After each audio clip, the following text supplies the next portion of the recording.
Hey friends, welcome today to UCM's devotional for this week.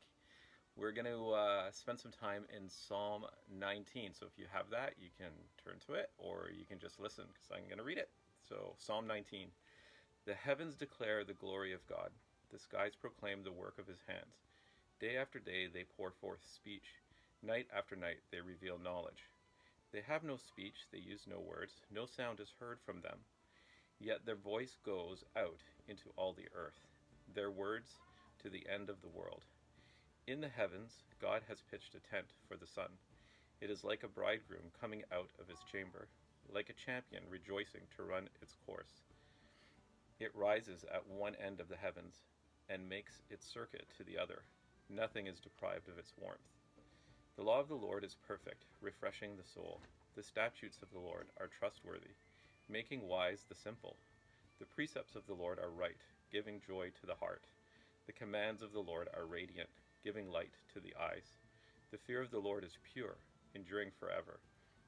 The decrees of the Lord are firm, and all of them are righteous.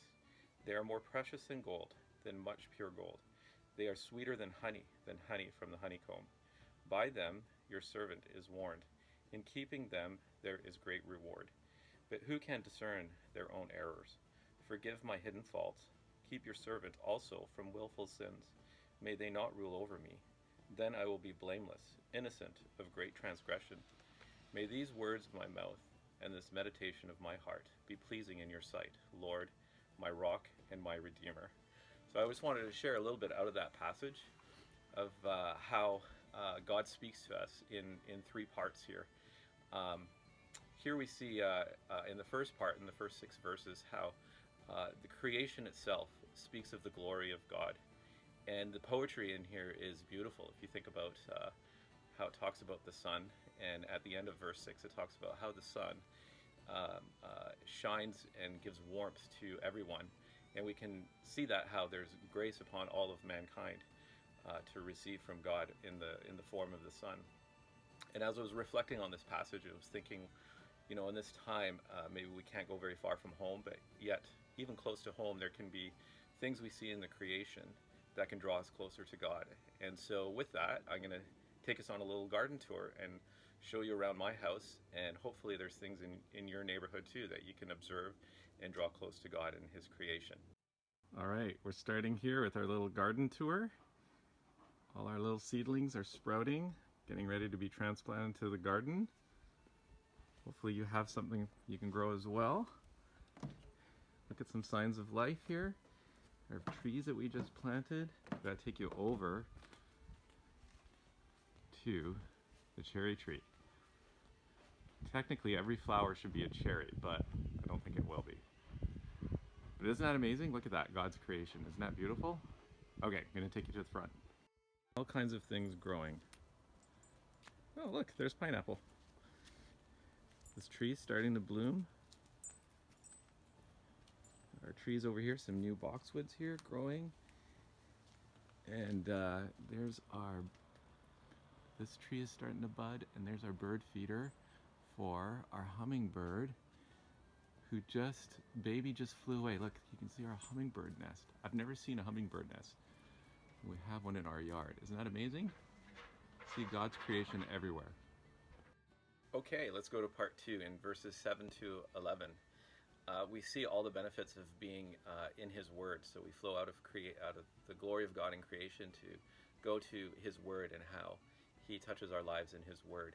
And I love some of the words in here that the psalmist used. He talks about God's truth and his laws refreshing the soul, giving us wisdom, joy to the heart, light to the eyes, which makes me think about the passage Jesus says that the eyes are the gateway to the soul.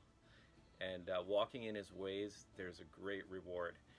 So I encourage you to take some time to reflect on this portion of the passage and seeing where there's places that the word has given you life, and encourage you also to be in the word.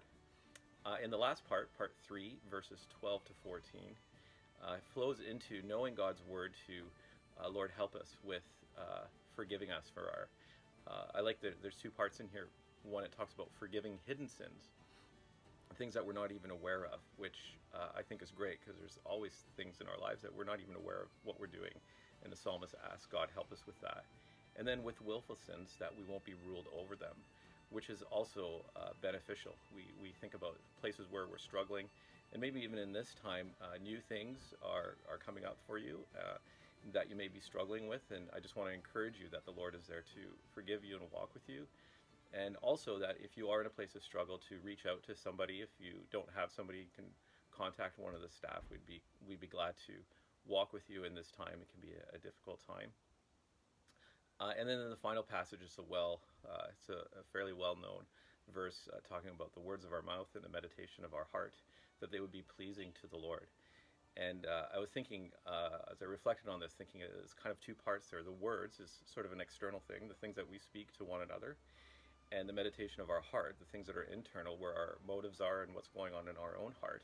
And may those things be pleasing to the Lord. So again, I want to encourage you to spend time in His Word, and to take time to meditate on His Word, ponder His Word, and also look at the glory of God in creation. So we'll give you the 3 questions we have that you guys can reflect on, and then we'll be closing. Okay, here's our 3 questions. How have you observed the glory of God through nature? Second question. What verse or truth can you share that has been life-giving to you, and why? Third question.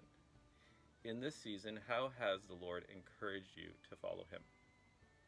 And finally, not a question, but if you still have some time, I would encourage you to speak words of life and encouragement to one another as the time permits. So hopefully you're having a great week, really thinking and praying for you guys. Many blessings to you, and hopefully we can see each other in person sooner than later. Bless you.